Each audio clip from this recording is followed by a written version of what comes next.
కుటుంబం కట్టబడాలంటే భార్యాభర్తలో ఒకరు నిలబడాలి, తల్లిదండ్రుల బిడ్డల మధ్య ఒకరు నిలబడాలి. There has to be at least one standing.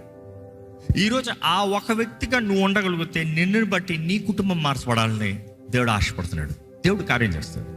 If you can endure, if you can have that persistence, if you can be with faith, hope and faith, దేవుడి కార్యాలు నిజంగా మీ జీవితంలో కనబరచబడతాయి.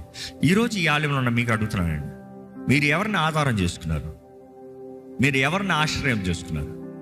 మీరు ఎవరి మీద ఆధారపడి బ్రతుకుతున్నారు? ప్రతిరోజు దేవుని మీద ఆధారపడుతున్నారని కంగారపడి నోరెత్తద్దు. ఎందుకంటే అనేక సార్లు మనము మన సొంత మార్గంలోకి వెళ్తూ, సొంత క్రియలు చేస్తూ, మనుషుల మీద మనుషుల సహాయాన్ని కోరుకుంటూ ఆధారపడుతూ దేవుడు అంటామో అక్కడ దేవునికి అవమానం తెచ్చిన వారుగా మారుతున్నాం. జాగ్రత్త.